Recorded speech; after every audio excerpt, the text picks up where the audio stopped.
Okay. Good evening, everyone. Good evening. Oh boy, I just want to apologize again for running late.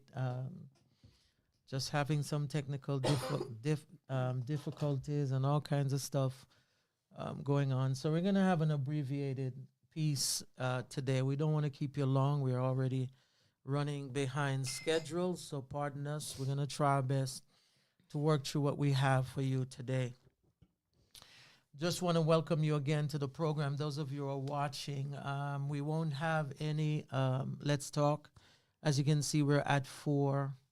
What time it is? We're at 4:39. So we don't have much much time. So we apologize for that. Normally we have our Let's Talk and we'll work it through, but we're going to jump right into our program as scheduled. Once again, thank you for watching. My name is Anthony Richards, and this is my wife, who I am angry with all the time. I'm only kidding, guys. Laugh. Okay, good. You have a laugh thing there. Oh, well, I don't remember which one. Yeah, well, I'm always happy with all the time, by the way. Thank you for joining us. This is Anthony, and that's Lois. This is our space. We call it Relationships 1-on-1. We welcome you to our broadcast today. God bless you. Please, guys, don't be taking what I said there. I was just kidding. She knows I always do that. I always act crazy that way. So don't take that for nothing. Don't go on the internet and say that Anthony's always angry with his wife. That is not true. I was just being funny. Obviously, it didn't take, but that's okay. I'll try sometime again. All right, so we want to welcome you to the program. God bless you. We love you. Thank you for joining us this afternoon. Again, we apologize for jumping on at 4:39. When I looked at the time, we had some technical difficulties in studio that we needed to kind of work out, and that did not happen. So we just got to keep it moving, and that's fine. You know, things happen sometimes. You've got to deal with it. I hope you guys are hearing me out there loud and clear. Are you hearing? Mm-hmm. So everybody should be hearing what's up. Hopefully everybody's doing well. Everybody's doing fine. We appreciate you so much. Thank you for coming into our space. I want to do that. Let me see if I could go in. There you go, because I'm hiding.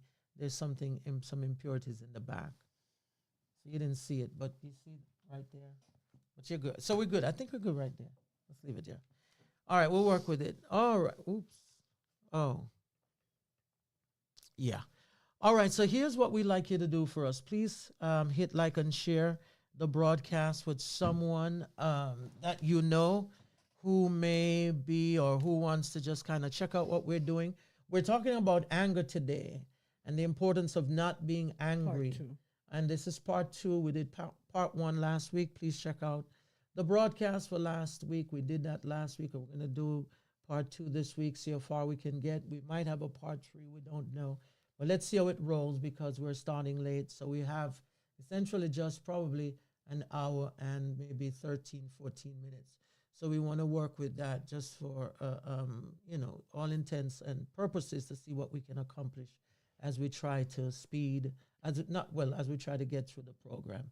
We are talking about anger. If you are in that space or you know anyone in that space, you are in the right space. Trust me. As we discuss this most, there you go. As we discuss this most important topic, this most important emotion, let's use that, in relationships today. By the way, we talk about relationships because I think in this season, God is just impressing upon me and my wife as we have been married now for about a little over 27 years. We've been married, trying to navigate this thing called marriage. We are not always successful at it. We make mistakes. We make blunders. Sometimes, she's got to pull me up. Sometimes I've got to pull her up. Sometimes we got to pull each other up. And just, it's a jungle, man. It's a knockdown, get up kind of process. Every day you're working at it, and it's not easy. We're not perfect. I'm telling you, we get it wrong sometimes. But for the most part, we're willing to get up. I think that's the spirit. I think that's where you got to be in marriage. And so we want to kind of share with you sometimes our knockdown and get up process. And that's why we do what we're doing. We do relationships one-on-one. And it's so funny that you use Yeah, a sporting analogy because, you know, as an athlete, you don't just throw in the towel and just, right. you know, when you're not in front of everyone down the track, you just say, I'm going to give up. I'm going to just turn around. You don't see them doing that. Even when they're last, they're going. Absolutely. Or even a gymnast, you know, any one of them, you know, you don't see them, you know, stop midair and say, I'm just going to stop. I'm not winning. I'm just going to give in the towel. A team sport, same Right. thing. No matter if the team is losing, you know, no one gives up. You know, everyone is fighting till the end. And that is how Absolutely. we have to look at marriage. It's not a thing you can just get out of, you know, because of very, what's the word I'm looking for? You know, kind of questionable reasons nowadays, you know. And so you have to be careful, and, you know, you have to really think about what you're doing and know that, you know, I have put in the work and we're going to just keep fighting.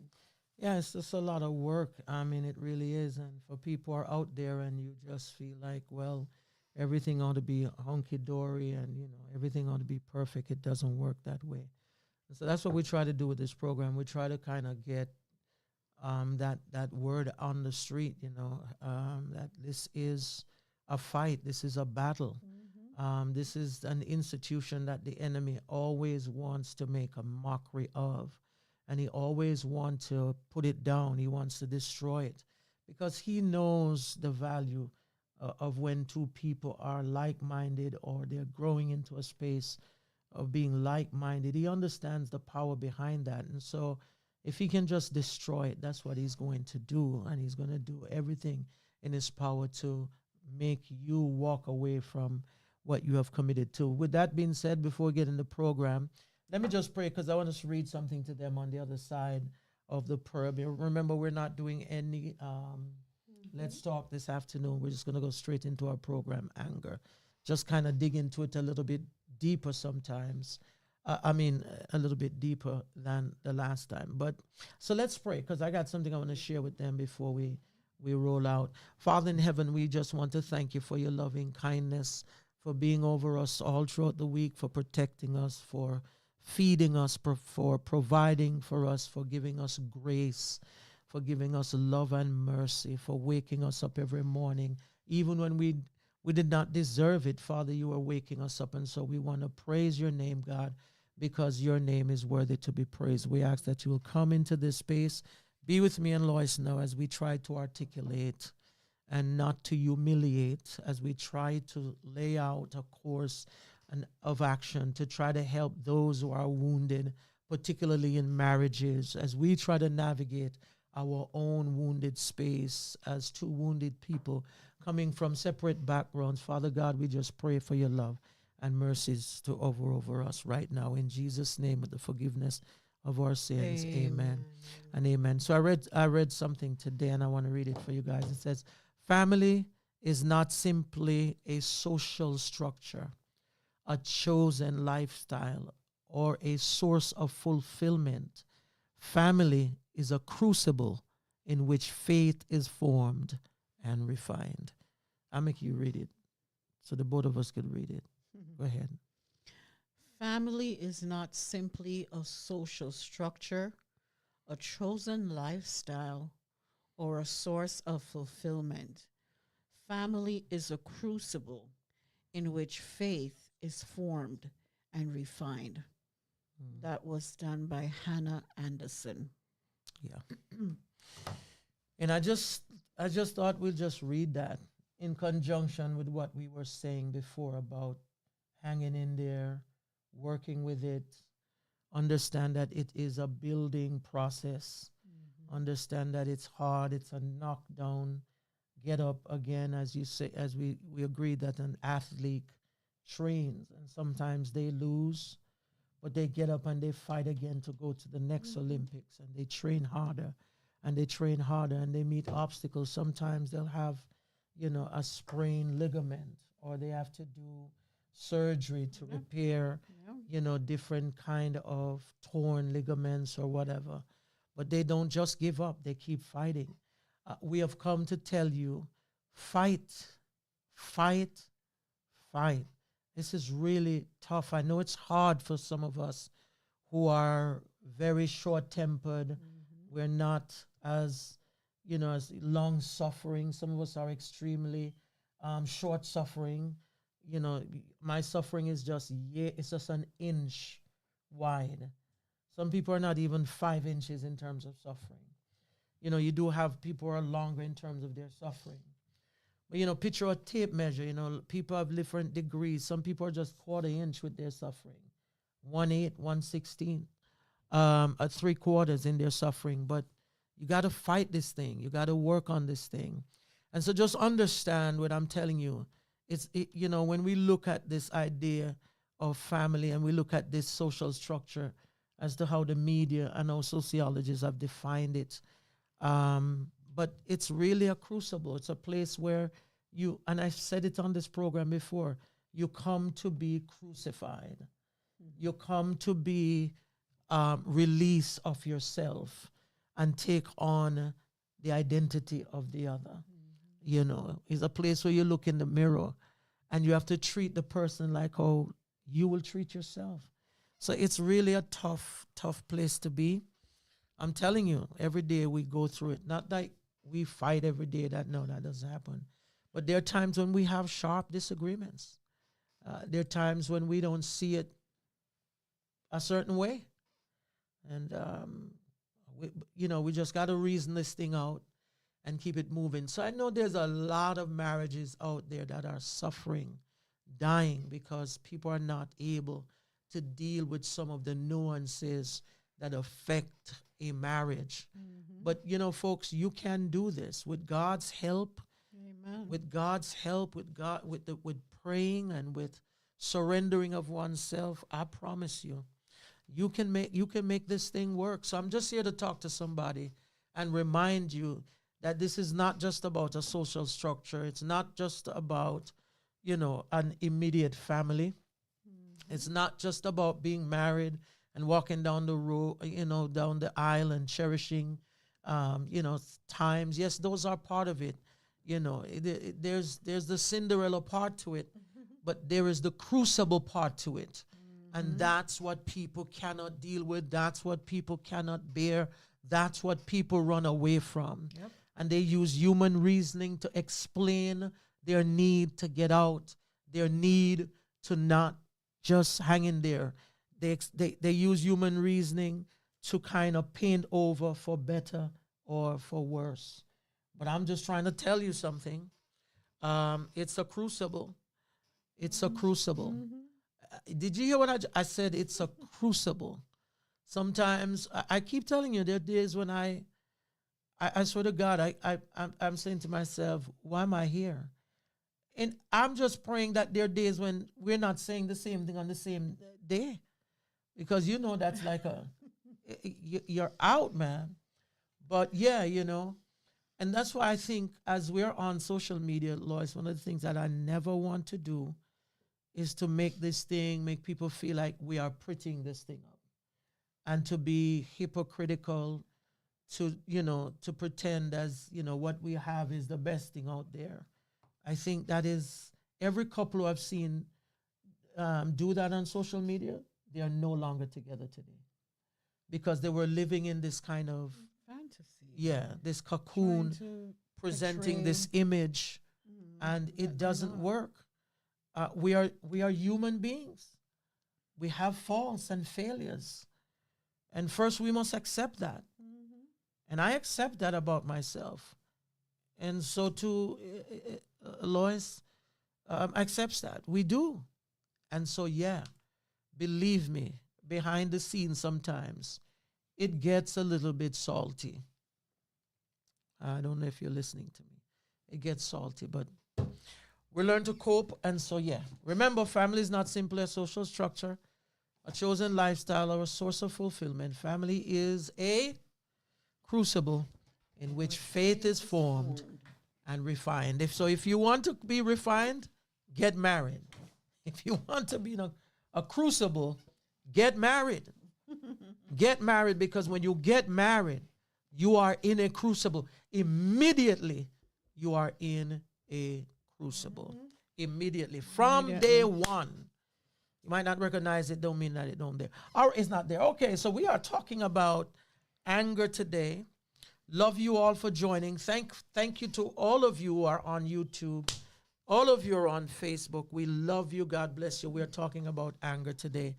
And where are we getting this thing from, Lois? We are getting it from where? We are in the book of Ephesians. Yes. 4, verse Absolutely. 31, which states, get rid of all bitterness, Yes. rage and anger, Yes. brawling and slander, Yes. along with every form of malice. Yes. Ephesians 4:31. So we're spinning this in the context of a relationship. We did, by the way, bitterness. We skipped over rage. We didn't rage, but we're doing anger. We might so just we have skip to go back. We're going to go back and do rage because it's different from anger. And we did malice. So we did bitterness, malice, skipped over rage. We're gonna come back and do anger. So we're doing anger right now. All right. So let's jump in. All right. All right. Remember what I thought we'll just bring this back because I thought, man, this is really cool. I love it last week and I'm loving it this week, and I'm gonna love it for eternity. It's good. Ambrose is his name. Bryce. If that look what he said. Think about this. Speak when you are angry, and you will make the best speech you will ever regret. Yes.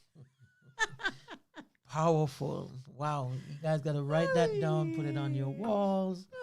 Yeah, put that up there. I'm going to rock with it. You want to It's see it really, again? yeah. I'll put it up. Yeah, look, Speak when you are angry, Yeah. and you will make the best speech you will ever regret. Absolutely.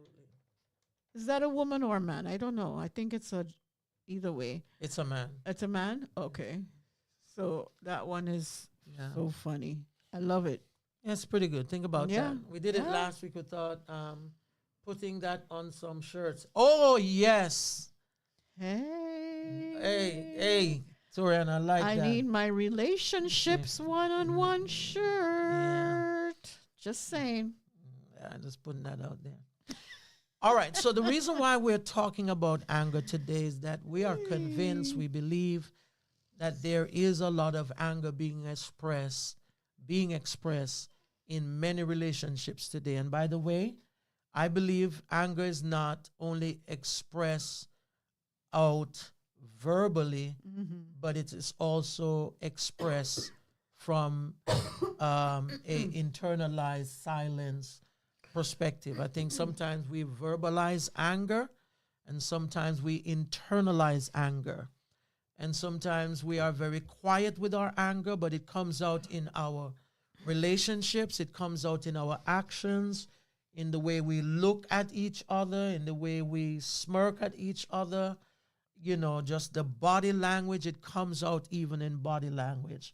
So anger does not only have to be expressed from a verbal, physical standpoint. It sometimes can be and is expressed from a emotional standpoint and a silence. There's some people who are good at keeping silent, but they're angry. They'll look at you, but they're angry. They're not feeling well about you. And so, yeah, we believe that there's a lot of anger being expressed in many, many relationships today. And so the soft answer that turn it away, wrath, is not used. We don't believe that that's going on. We believe that it's even in Christian homes, to be quite honest with you.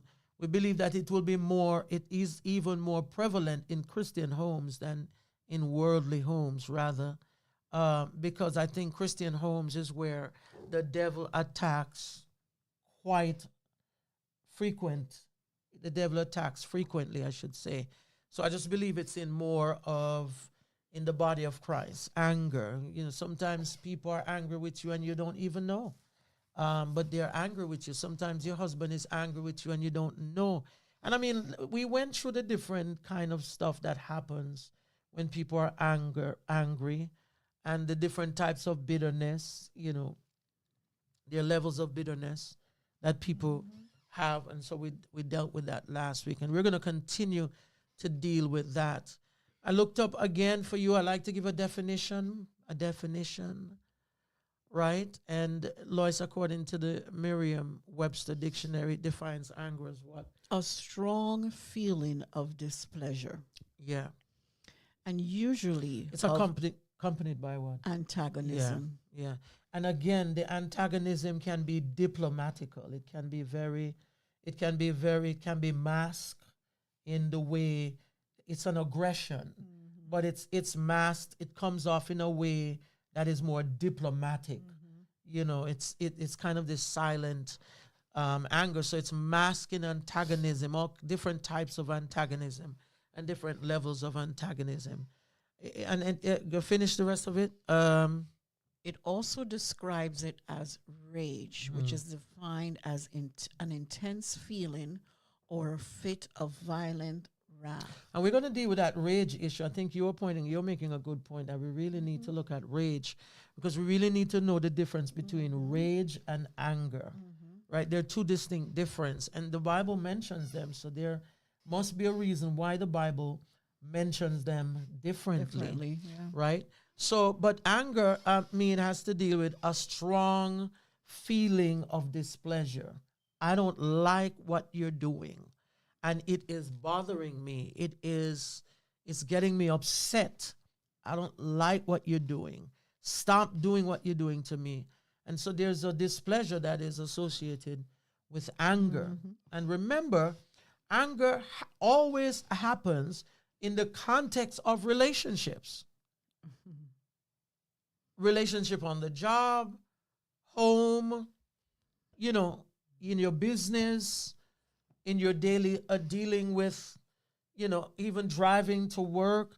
I mean, it's relationships. It's not happening, by osmosis. It's not happening just, in a spatial way. I mean, it's happening in relationships. And one thing I know is this. I know that God does not want us to be angry. We do not have the capacity to deal adequately with anger, because sin has polluted these emotions. And this is why the Bible says all vengeance belongs to God. We got to understand that. We are not suitable. We are not equipped. We are not furnished. We don't have the proper internal, emotional resources to adequately deal with anger. And so, this is something that God does not want us to touch at all. Because when we get angry, we normally mess up some stuff. We normally create more issues than what is already there. So, so anger is this feeling, a strong feeling of displeasure. Then you might ask me, what is displeasure? If it's a feeling of displeasure, what is displeasure? Lois, what do you think? You're not happy about something. You're not, it didn't make you feel good.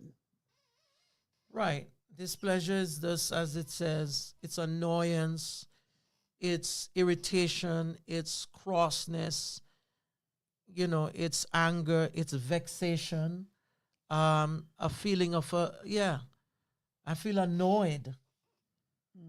Displeasure mean I'm annoyed with you, right? It's infuriation, if I could use that word, infuriation. I like that word better, infuriation. All right, it's infuriation. It's infuriation, irritation, vexation, causation. It's all these things. Anger. We're talking about anger today. I hope you're not angry right now. If you're listening, hope you're calm. All right, so when you notice that one or both of you seem to be flooded with or overwhelmed, and you're in a space of infuriation, and when you notice that the both of you are infuriated, then infuriation, when you're flooded or overwhelmed with too many emotions, then it is important to just agree to take a break. Just take a break from the conversation and take a break from each other. Now we have permission to get out of each other's faces. It's the respectful thing to do. All right? If it's a feeling of displeasure and I'm feeling annoyed, I'm feeling right now irritated with you, and we're in this very, very challenged, very infuriated area, inflamed, and now all that is gonna happen is that we're gonna have a lot of inflammatory, very inflammatory, vile, and just actions now and words that are going to occur. Then it's time for both of you to simply back off, take a break, and just leave the conversation. It's okay at that point. It's not disrespectful. Because the bottom line is you don't want to be in a situation where you're going to say some things that ultimately you're going to end up regretting and you can't take back. Because here's the deal. Sometimes you have some things in your heart and you are that way, and you're working on that, but the other person might not know that, but because you get angry, the person will get to know it, and now they know a piece of you that you don't want them to know. And that's a problem. So I know you can't take that back. So let me say that again. It's a problem. I didn't phrase that right, Lois. What I'm saying is that sometimes God might be working on you, and you might stay away, or me, and I might have some muck in my heart that I have been masking and hiding from you, and I want you to know. But then I get angry, and out comes some stuff that I don't want you to know, and then no, I can't take it back. Because now you are visualized, now and say, whoa, I never really know that you're like that, bro. Wow. And you just find yourself saying, wow, really? This is the type of person I have been dealing with? So the important thing about that is that when you get to that crossness, that anger, that vexation, that irritation, that annoyance, it's time to move away from the conversation so that you can get your bearing back. The both of you needs to agree respectfully. And the idea is, we're angry here. It's time for us to step back. All right, go ahead, Lois. It is, go back. The bottom one. It is very important that when things are getting overheated, one of you must signal a break to signal that you need a break. Yeah. And maybe you get maybe physically walk in the room and get a white sheet or a white piece of flag or something. Maybe you guys can have flags, white flags, and that's something to signal that you want to go in a safe space. Yes, this is not a safe space. To stop. Yes. Yeah. And I was watching Monique on what's that show that there's a girl on there. Her name is Monique. She's challenged. I think she probably has some mental issues, and not debilitating mental issues, but she has some anger issues. And one of the things that she does, there's a word that she repeats or she says when she finds herself getting in a space where she's going to get angry. And she said, this is my safe word. And along with that safe word, okay, comes she has to walk away. Because if she don't, then she just, gets angry and more angry. So she'll be in a discussion and she just call out the word because she finds herself. And now she gets up and she's not being disrespectful. She just needs a moment to recalibrate, calm down, and come back. Okay. So yes, signal a break by using a white flag or something, or a red flag or something to say, time out, I need to go and sit down. I need to be alone in this space right now. Okay? Go ahead. For most couples, anger itself is not the problem. What becomes problematic is how partners deal with their anger and how well they deal with their partners. And that's the thing. I think that's a great distinction that for a lot of people, yeah, angry is bad. I get it. Being angry is bad. That's what I wanted to say. And anger is bad. But here's the thing. I think it's how we deal with anger that makes a situation explosive, or it makes a situation calm where both people can still have a conversation. So yeah, it's how we deal with anger. How we deal with anger and how well people deal with their partners in terms of dealing with that anger. I think that's what that is saying. What becomes problematic, you said it, is how the partners deal with their anger and how well they deal with their partners, even as they're displaying that anger. All right? That's important. Okay. Moving right along. So I don't have anything emotional triangle. I was thinking about this anger issue, and one of the things is that we don't want to do, and you can put that up there, is we don't want to, when we are angry, or create a situation where we have what we call an emotional triangle.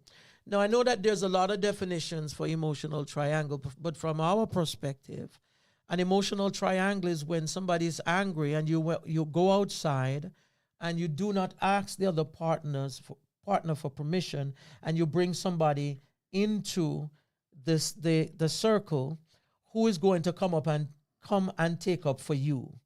They're going to come essentially and start to vomit on the other partner. They're taking up for one partner, and then both people now, they are kind of ganging up on the other partner, and so that emotional triangle can create rage. Don't bring people. I guess a very common way to say it is that when you and your partner is going through something, don't bring anybody else in the space to meddle and to mess with the other person's feelings, to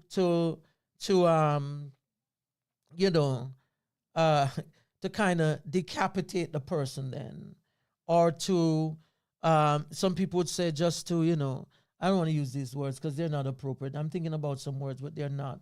But when you dump on people, and you can dump all kind of mess, sometimes be careful of this kind of anger triangle or emotional anger triangle when both of you are having a discussion, or both of you as a couple is having a discussion, but one leaves the conversation and picks up the phone and calls somebody on the outside, even call a mother-in-law. You know what I mean?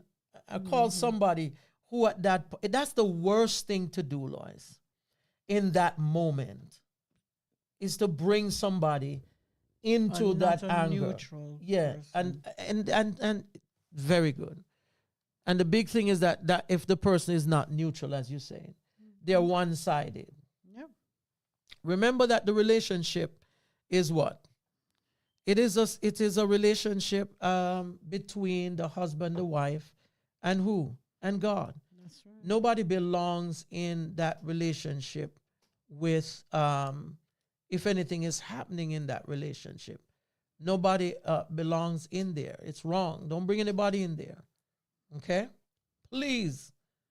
Don't bring anybody when into that relationship when something goes wrong. All right, so we were looking at the internet today, and you can find this at Real Life Counseling .USA blog stages of anger. HTTPS semicolon / real life counseling .us /blog /stages of anger. You can pick that up there.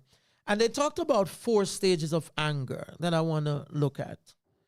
Understanding.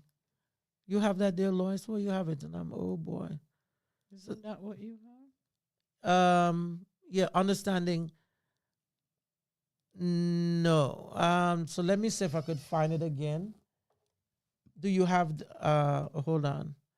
I think that the understanding you said. Annoyed, isn't it? No, I think I missed it, and I'm sorry. Guys, just bear with understanding what again? Give me the article. Go back. The 4 emotional stages of anger. Okay. Okay, good. I just need to catch up with Lois. She's way ahead of me. Stages. Here we go. Now I'm up with you. So what is the website? Real Same counsel. Is it the same thing? Yes. Oh, I was good. Where Okay, were you good. at? I'm sorry. I was with you all the time. right. So annoyed. The first stage of, according to this website, reallifecounseling.us blog /4 stages of anger. Listen, they said that there is what we call the first stage is annoyed. Studies have shown that most people become annoyed a few times per day. And some people are like that. They're easily annoyed a few times a day. And this is a sign that something or someone is slightly bothersome or irritating you. For example, someone may say, may have used the last spoon in the break room at work without replenishing the supply. This leaves you feeling a little miffed at this. Oh, I like that word, miffed. Oh, God, that's in my vocabulary. MIFFED. Left feeling a little bit miffed. Oh, I love it. Automatically in my vocab. Miffed at this level, at the miffed level, right? At this level of anger, it is a good idea to review any thoughts that are going through your head. All right? Since your adrenaline levels are still relatively moderate, you'll be able to rationally think about some of the reason behind your annoyance. And I believe that who is more annoyed more, women or men? It just depends. I think Everyone is different. I think women are easily annoyed No, much you more. can't say that. All right, there's no we need scientific evidence. There you go. Okay. No, I'm talking about real life evidence. All right. So anyway, annoyed. Well, That's a I stage. think mostly because men don't do what they're supposed to. Okay, good. Well, Right? I'm not going to debate. So, I'm not going to. Yeah, we get more annoyed. Yeah. Absolutely. Absolutely. Women are much more easier to be annoyed. What do you guys think? I think so. I might be off here, but I think women tend to be more, I would say. We have reason to be. Women tend to be more miffed. There you go. Okay. In a sentence, too. All right. The second stage is frustrated. Now, I know this is a common emotion to everybody. Frustration, right? So when anger escalates beyond just a mild bother and you feel your stress levels beginning to rise, you have moved into the state of frustration. So many relationships are living in a state of frustration right now. They are frustrated over one thing or the other. They are frustrated because, this is going on, that is going on, this person is doing that, this person is doing that. They're frustrated that life has been on the same continuum for years and years, and there is no visible or practical change, no emotional change. There's a lot of frustrations going on in marriages today, and you can realize why that can lead to anger. And I think that's what this is saying, is that when you move from out of the annoyed stage, you're moving into the frustrated stage. and if you notice, it's like you're climbing a pyramid, a ladder. You're going to blow off at some point. You're getting there, right? So you're moving from one stage. Here, you will still be able to use your brain to think rationally, but because of your heightened resentment or dissatisfaction with what's happening, it might not be easy to stay calm and clear-headed. Frustration. I know there are times when, Lois, you would tell me, I've heard you said, you feel so annoyed with me. I've heard you said that before. And I have to back up sometimes and okay, and sometimes you're right. And when it is not until when you catch it, then I'm realizing it. And sometimes, I'm telling you, you're right sometimes. Whenever you catch me in that frame. Most times. No, not most times. Yeah. 99.999%. I'm annoyed with you? No, I catch it, I'm right. No, you mean whenever it happens and you catch it, you're right. No, some of yes, that's true. Yes. It's true. I mean, I can't, to sit here and tell you that I've never been frustrated with you would be to lie. I'm not about to lie. And I'm sure you have been frustrated with me.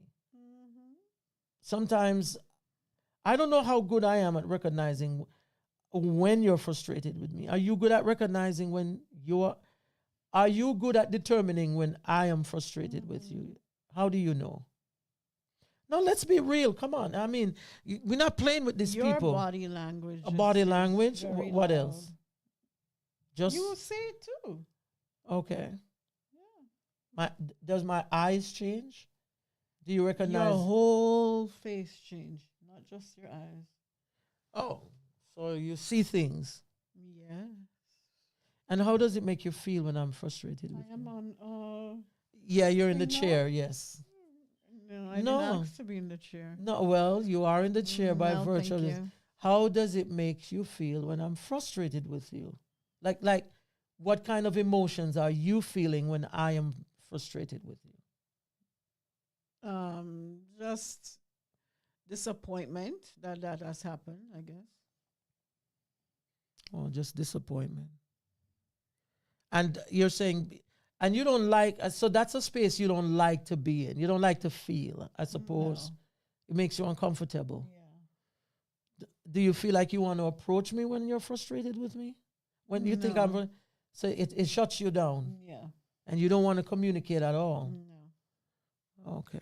All right, ask me the same question. We'll be here till tomorrow. No. No, but ask. I mean, I Why? promise I'll be short.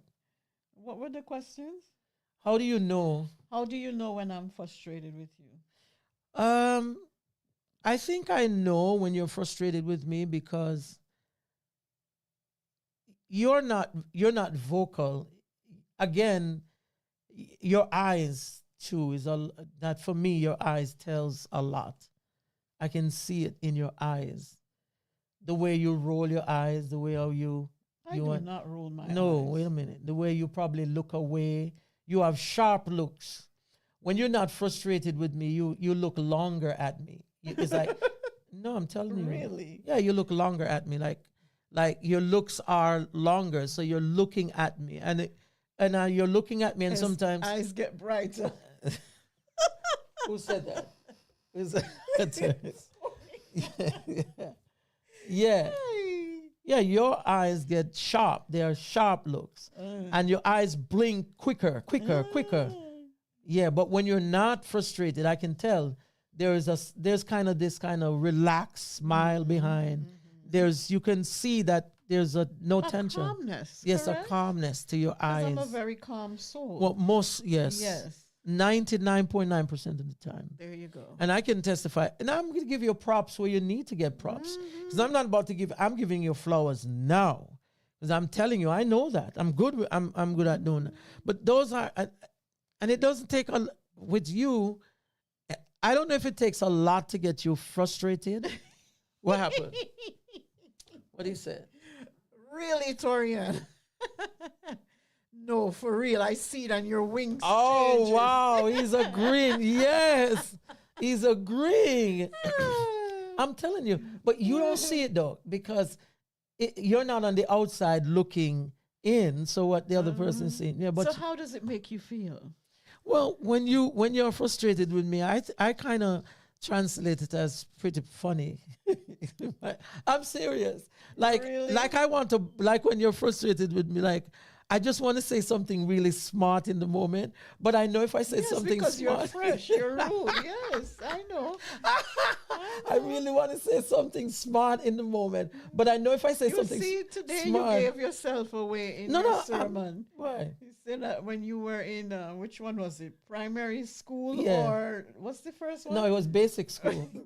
It's not basic. No, it's you say. basic school, primary. It's basic, primary, and secondary, Whichever and then one, college. you yeah. were bad. Yeah. You were in the back of the class. Absolutely. Making all So, kind of trouble. Yes. Yeah, and I used to get sent And to them a lot. I could see you Making doing a lot all of that trouble. Yeah, because I was like that. I was very, I would tease you. I would say things. I get sent home a lot and and I got Lord. caned a lot. Yeah, because I was just very fresh with my mouth. I would just say stuff and it just come out, and I sometimes like whoops, and like a blooper, and so sometimes when you're annoyed with me, I really want to just come out and laugh and just say something really smart, but then I just have to catch myself and say, okay, let me try and kind of figure out and kind of tame the situation. Now I'm just keeping it real with the audience. I mean, I'm not trying to. Yeah, I'm glad we had this discussion. So anyway, the second level is frustrated level. And as you can see, we both have said, listen, hey, we have been frustrated and we can. So I guess what I'm saying to the audience, learn to read the room. Learn to pick up on the things that is, because when a person is frustrated with you, they have certain looks. Their body, you said body language. So you're looking for body language, you're looking for looks, you're looking for change in eye Tone structure. in the voice. Tone, that's another big one. That's huge with you. Yeah, tone of voice. Voice becomes sharper, snappy, one-liners. A lot of different. A lot of things you could look Each for. partner you has something different. Different. You know. Some people, when they're annoyed with you, they might say, Jesus, they're going to give out, take the Lord's name in vain. They have different utterance and sounds. So you have to study your partner to know when they're at a frustrated level, Right. or a frustration level. You have to know when they're at an annoyed level, a frustration level, all right? And each levels, you're catering to those levels very differently. You've got to read the room how you want to cater to those levels, because they have different dynamics. They're giving off different aura and perfumes. And so you have to know how to regulate those different areas. And I'm learning so much now as I'm talking to you, by the way, about this. All right, the third area is, read this one, Lois. Hostile. Hostile. This is an elevated level. Really elevated. This is a really elevated level, I believe. All right, go ahead, read that, Lois. America, can you see it? Okay, can you see it? Hostility tends to happen when there has been a large buildup of stress, pain, or anxiety in your life. Your tolerance for frustrating events is too low for you to be able to cope calmly anymore. This can occur for a number of reasons, such as experiencing an overabundance of physical or emotional pain, being overloaded with responsibilities, undergoing hormonal imbalances, Mm. or not understanding how to express your emotions in ways that ensure they don't get stuck inside of you. Hostility is the stage where your anger tends to boil up and out of you before a solution can be found to help alleviate it. Okay, so it seems like it's an elevated level, like you said. Yeah. Yeah, hostility. Um. So, Lois, I'm just curious. It's more of a coping. You've lost a coping. You've lost coping strategies with what is going on around you. Things have built up now to a point, and to me, it's like you feel left alone. Hmm. So, I just wanted to look at that word hostility. It says unfriendliness or opposition. So it's bit now it says a similar. It's antagonism, unfriendliness. It is bitterness. Whoa. Malice. So you're in when you're so hostility means like we're no longer friends now. You're seen as an enemy. Wow. All right. Good stuff. All right. Let me see. And then the last one is what now? The last one is Enraged. this is this ooh. is what now, Lloyd? This is where you are. Is this where you're out of control? Most likely. Hmm. I can't get back to. You were just there. I know. I'm trying to figure it out here again. Where am I? Okay, I miss my. Oh boy, I was having It's a over there. over here. Okay, Over there. so enraged. Now we're enraged. It says this is the stage when you feel completely out of control. You may exhibit destructive behaviors when your anger reaches this point, such as lashing out physically, excessive swearing, threatening people with violence. Is there anybody out there who's dealing with a husband, a wife, a child, an auntie, an uncle who's threatening to kill somebody or threatening violence to slash people tires or to simply just, use something and break somebody's car glass or go pull out a gun or something? This is when you're enraged now. You have no control over yourself. If you're just joining us, we're talking about anger in relationships, it's particularly marriage, and in that space where we have to cohabitate tightly together. And so now we are angry with each other, and we're talking about the 4 stages as put out by Real Life Counseling .usa/blog/stages of anger. Please visit and read more in depth about it. We're simply giving this website a plug. I like them because they are pulling in stuff that I think fits into what we're trying to promote here. The idea is we're just trying to get you to understand stages of anger that you're going to be going through. Some of you won't go through it right away, but trust me, there's also what sociologists and counselors call delayed anger. Delayed but not denied anger. And for some of you, that's coming. Sometimes something, Lois, might happen, and in the moment, people just freeze the anger, right? So that later, they delay it so later it can play out somewhere else in the relationship or at some point and some stage of the relationship. All right, so that's one website. But then there's another website that I saw that I thought was interesting, and I felt them more than how I felt this one, right? This website is 4 stages of anger, and that is study.com learning slash lessons slash 4 stages of anger overview analysis, importance of anger levels .html. And they say, I'm relating to these, Lois, a little bit more, I think. Build up, the spark, explosion, the aftermath. All right? They're saying that they're giving a 4. It's the same thing, but what they're doing, they're kind of breaking it down in a different way, Lois. And they're saying, all right, so we can look at, we don't have them. You have them up there? Okay, good. So it's build up.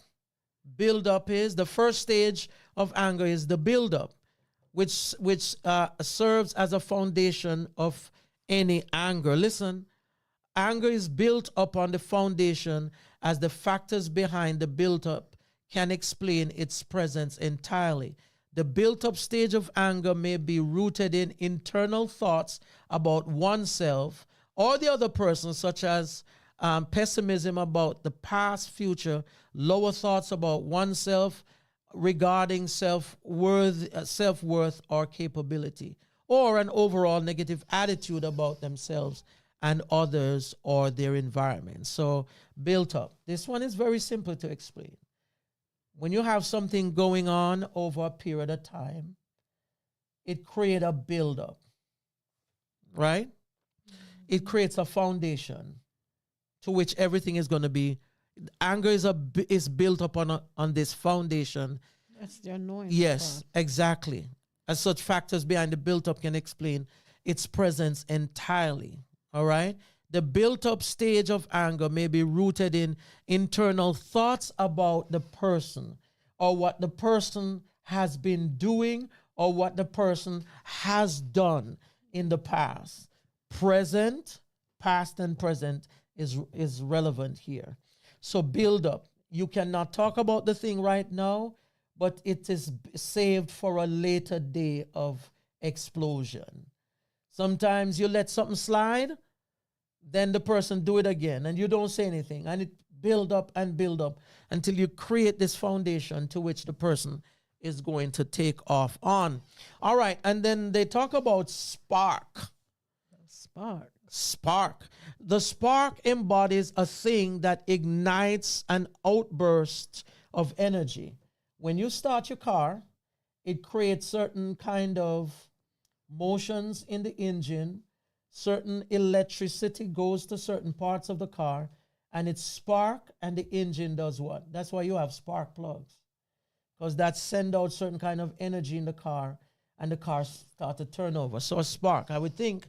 So the spark embodies a thing that ignites an outburst of anger. It can be external or internal, right? But both serve as a product of the buildup of anger. Internally, a child might think of something that causes them to be angry, right? So it's something internal. As it could be something happening that is external or internal that creates the spark for the person to just eventually just blow off on you. Make sense? Mm-hmm. All right. The third one is explosion, right? This stage of anger illustrates the outburst of anger or display of anger in a verbal or physical manner. It might entail yelling, screaming, physical violence, cussing, among other aspects that cause an explosion of anger. If you're cussing in your relationship, it's not right. Physical violence is never right.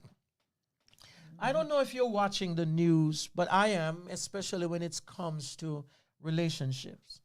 If you know this dude by the name of Puff Daddy, P. Diddy, his girlfriend of a couple years, 10, 11 years, have now filed a massive lawsuit against him, claiming abuse, physical violence, control, rape for a number of years. And the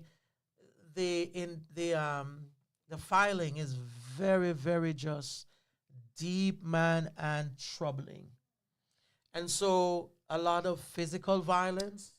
The woman reported that she was stomped upon, screamed at, cussed at.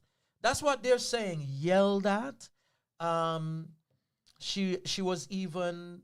I think I've heard mentioned that they had these kind of arrangement where somebody come in and he watched her having sex with other people. You know, she had to do it. He paid for her Oh, he apartment. said it was Yeah. settled this afternoon. Oh, they settled it. Whoa. That quickly. Yes, because it was very salacious. The stuff that was in there, Lois, if you ever hear some of the things that she's claiming that he has done to her over a period of time, I know what this explosion means. So when you have this stage of anger and outbursts, this is what it displays. And there's so many relationships that are dealing with this kind of malfeasance, this kind of very enigmatic, ugly status and, way of living. And so, yeah, I mean, you don't want to get to a place in your relationship where you are always what? Explosive. Does that make sense? Yeah. Can you give me that destination? Let me see what's going on.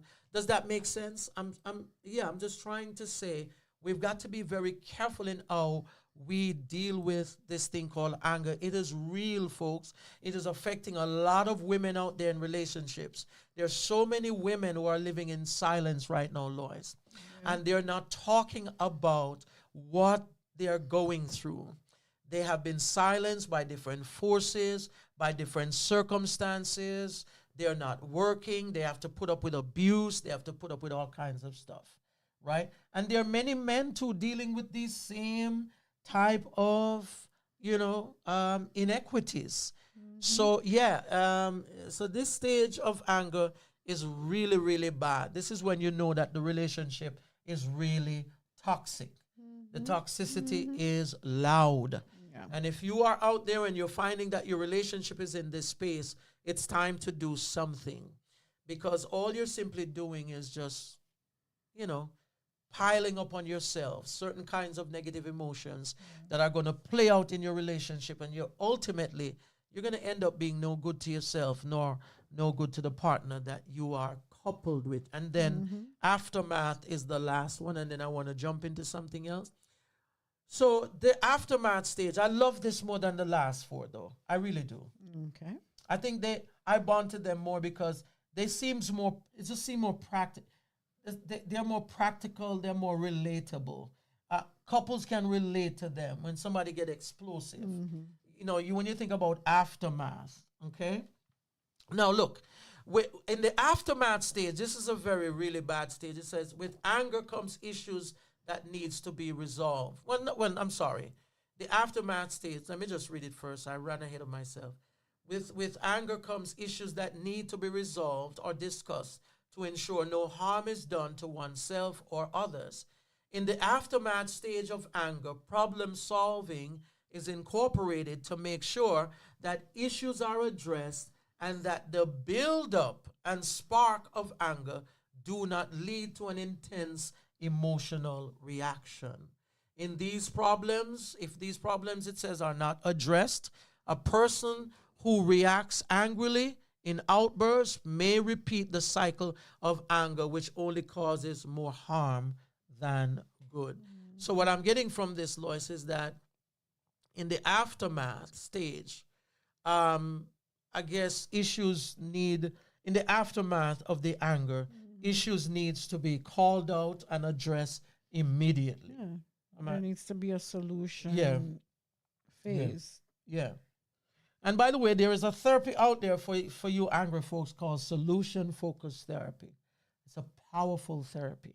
We're going to be talking some more about solution-focused therapy on here with couples and I'm going to be doing a lot on that in the coming months ahead. I'm going to have to help my wife with that and teach her some stuff, and we're going to get on one page. But solution-focused therapy really helps couples to pay more attention, Lois, to the here and now. What do we do now to create a difference in the aftermath of things and don't go back to revisit the problems. And so most counseling perspective, Lois, they go back to the past to try and deal with the present.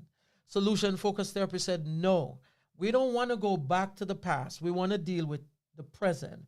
What do we do right now to put things into place after the aftermath to ensure that that thing never happens again?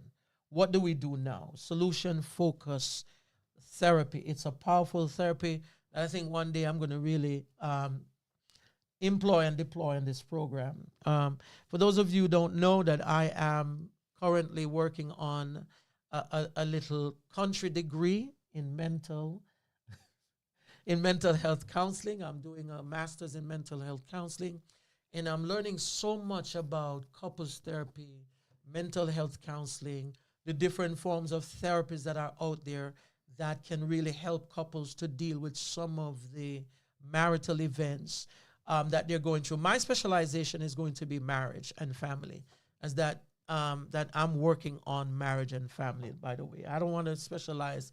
I'm not trying to deal with anybody who be dealing with bipolar stuff. I mean, you have couple. I'm not trying to go into these deep psychological, psycho-emotional. You have other therapists that are good for that, but my specialization is going to be marriage and family.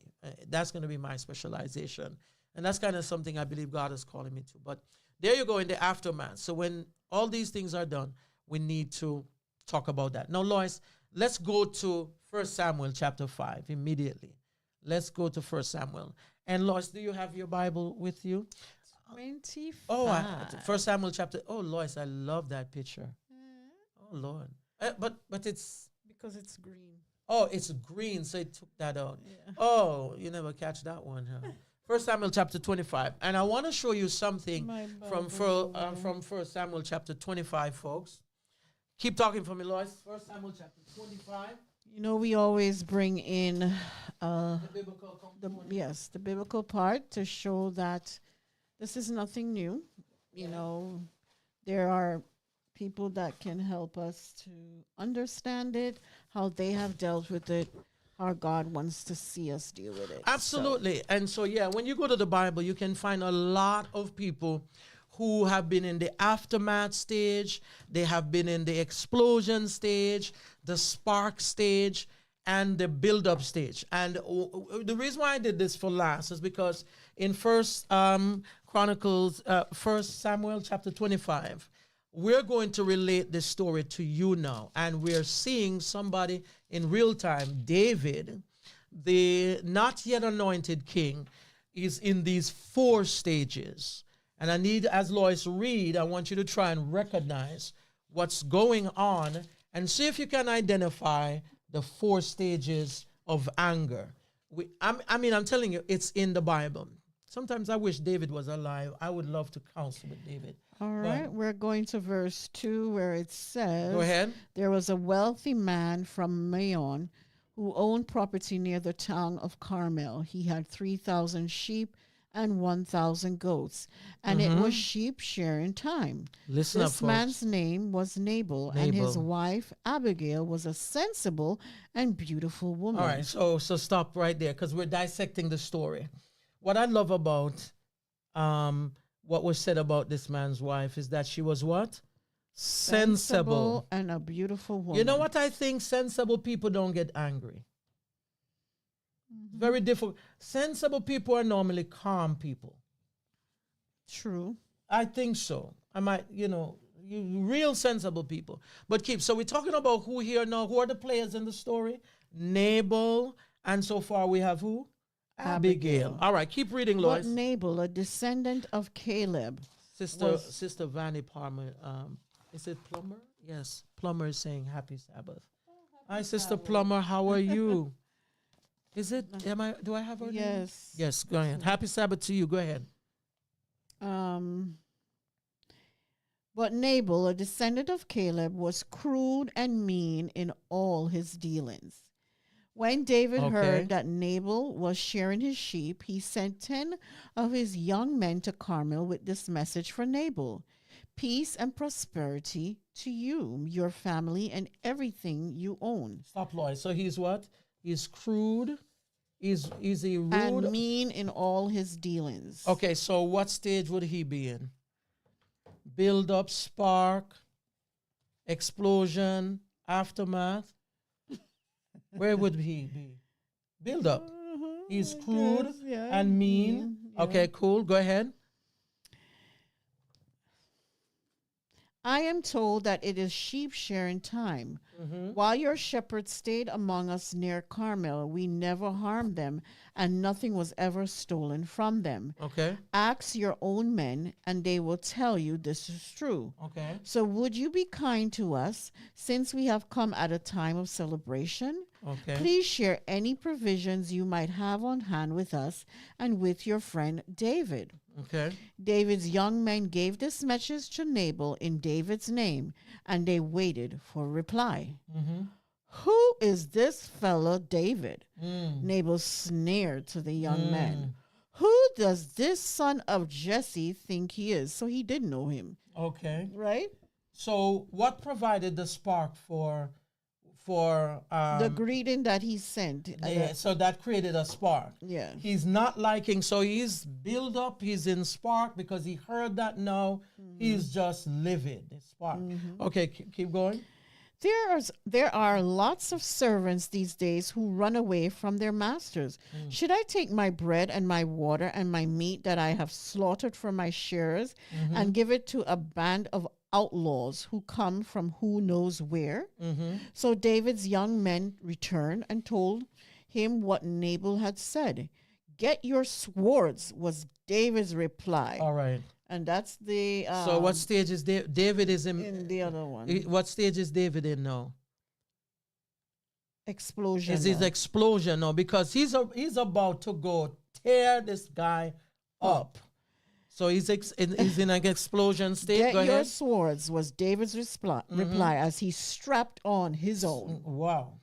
Then 400 men started off with David, and 200 remained behind to guard their equipment. Okay. Meanwhile, one of Nabal's servants went to Abigail and told her, David sent messengers from the wilderness to greet our master. Wow. But he screamed insults at them.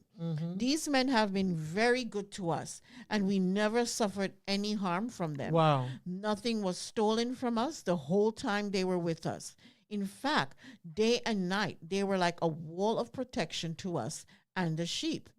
You need to know this and figure out what to do, for there is going to be trouble for our master and his whole family. Wow. He's so ill-tempered that no one can even talk to him. Stop right there. Please, I want to stop right there. I know in relationships, this is a primary cause of anger because people feel like they can't talk to the other person. And it's a source of built up anger. There is nothing more frustrating than when you're in a relationship and you feel like you can't talk to the other person. Either they feel like they're a know-it-all, they know everything, or they're just so, ill-tempered and just arrogant that they feel like you just can't talk to them, right? So here it is now. This man is known as someone who you cannot talk to. Can I drop some dimes? People on you all who are listening, we ought to be in a space in our relationships where your spouse must feel like they can talk to you. Because if your spouse feel like they can talk to you, that's bad. That's decrepit, it's dilapidated, it is crazy, it makes no sense. This man is a man that nobody can talk to. Now, you see why people could get angry with him? You see how it's easy to get angry at somebody who you just feel like what? You cannot talk to them. So the Bible here is teaching us a biblical principle. People ought to be able to talk to us. It's a simple principle. Don't nobody say that the Bible don't talk about the fact that people need to be able to talk to us, because it does. Every situation that you have going on in your life, The Bible speaks to it. If you have somebody in your relationship, in your marriage right now, and you can't talk to them, they are a Nabal. They are displaying Nabal tendencies and characterisms. And I could see how that could be frustrating. But don't give up. Wait. Hope is on the way. Go ahead. Verse 18. Yes. Abigail wasted no time. She Yes. quickly gathered 200 loaves of bread, Whoa. 2 wine stones full of wine, Whoa. 5 sheep that had been slaughtered, nearly a bushel of roasted She's grain, working. 100 clusters of raisins, and 200 fig cakes. She packed them on donkeys and said to her servants, "Go on ahead. I will follow you shortly." But she didn't tell her husband, Nabal, what she was doing. As she was riding her donkey into a mountain ravine, she saw David and his men coming toward her. David had just been saying a lot of good it did to help this fella. We protected his flocks in the wilderness, and nothing he owned was lost or stolen. But he has repaid me evil for good. Hold on now. So David is in a really Rage, explosive yes. rage state. And clearly the Bible is mentioning this for a reason. David is not in a good space. Like in a lot of relationship, Lois, there's a lot of relationships out there that is going on. And people are living in an explosive space, in a space that they're always in rage. Here is David right here in this rage space. And look at it. It's in the context of what? Relationship. Now he's coming to do something that To harm to them. harm this man, because now he's in explosion. Go Verse ahead. 22, may God Yes. strike me and kill me, even if one man of his household is still alive tomorrow morning. So what he's planning to do? Kill them all. David is in such anger that he is planning to go and wipe out Yes. Nabal's entire household. Talk about anger. Ooh. Verse 23, when Yes. Abigail saw David, she quickly got off her donkey and bowed low before him. She fell at his feet. Did I say that word right? Bowed low before him. She fell at his feet and said, I accept all blame in this matter, my Lord. All right, stop right there now, Lois. Oh boy. You see how you deal with anger? You accept blame. You accept blame. Thank you. Not only she bowed. It is a place of humility. She is not in a space like her husband. Who is these guys that I should be mindful of them? This is my stuff. I don't have to give them anything. But she's so smart. This is where I credit this woman. I really admire Abigail. She is woman among women.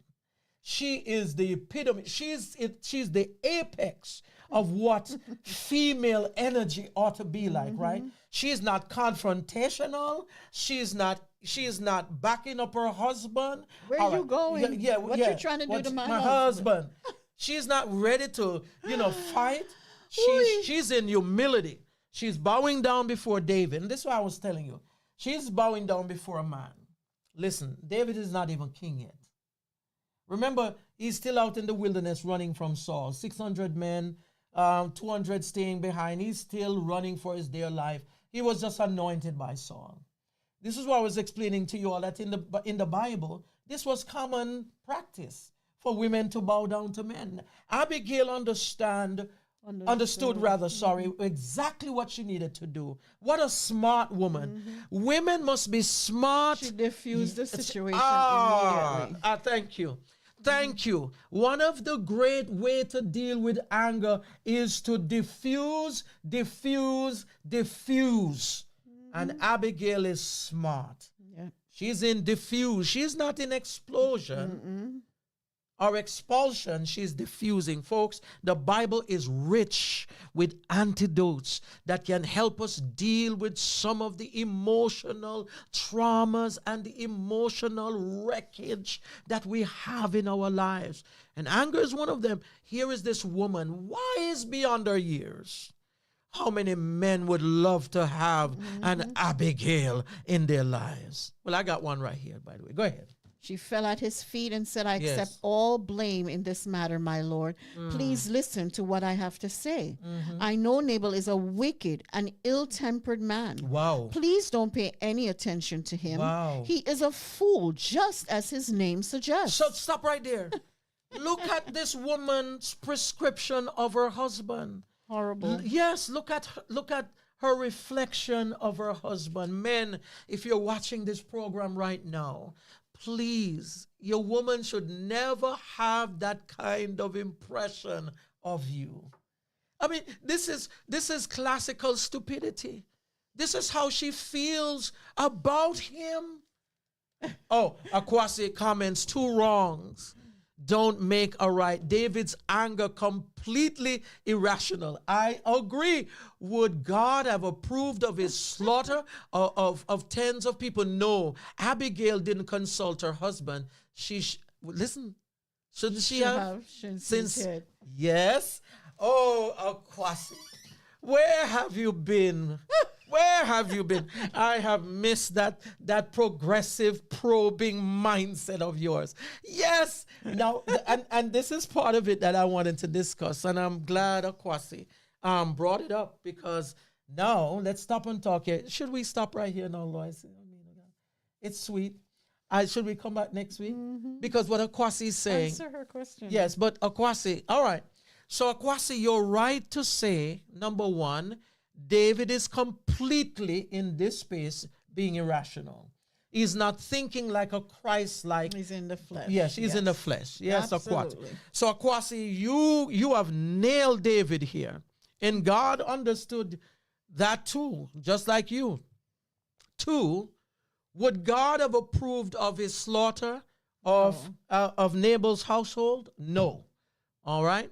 See, this is the problem with David, This is why he could not build a temple, because God said to him, too much blood is on your hands. So no, that's the answer.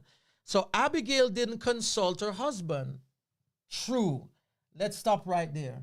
Should she, in this moment when he was dark, ignorant, if she did not act the way she acted, her whole family would have been wiped out. Because her husband was not in a space to Understand what she was trying to do. She was trying to diffuse that situation. Nice. He was just out of control. Nice. Yeah, and so you're not even on camera. I'm sorry. And so, in this case, he may have been the husband, but he was not in that right frame of mind. Right. To carry out such a what's the word I'm looking for? To carry out such a mission of peace. He was not a peaceful man. All right, that's very good. Yeah. I like that. Yeah, and she knew that. She knew he was a fool. And he couldn't handle it. I remember Elder Delva spoke on this at church at once, and she did such a great theological exposition of this. But I would say this to Akwasi: there are times when there you go. There are times when men have abdicated. Absolutely, she knew that long time ago. He couldn't handle it. She understood that he was ignorant and dark, and so she knew what would have happened immediately. And here's another thing too, for those who are watching and listening. And the men that brought that report to her understood they couldn't go to Nabal. But they knew that too. And not only that too, Abigail knew David's temper. She understood who he was and what he has done before. And she understood that if she had delayed or waited, she would have lost her entire household. Kudos to the women, and I'm going to say this, and I can't believe I'm going to say it, but I'm going to say it. Kudos to the women who are out there every day, who have to make those frontline decisions to save their families, feed their families, cover their families. Decisions that benefit the family. Absolutely. Kudos to you women out there who have been fighting for years who have been running with the absence of a man in your lives. And sometimes a man could be in your life, but he's absent in terms of his responsibilities. He's absent in terms of good decision making. He's absent because he's always living in a space of anger, and he's absent because he's foolish to the ways of God. Kudos to you women out there who have been plowing the field, serving valiantly, gallantly your families without the advice and direction of a man in your life. Am I advocating for this? Absolutely not. But the reality of it is this: some of you are out there doing it.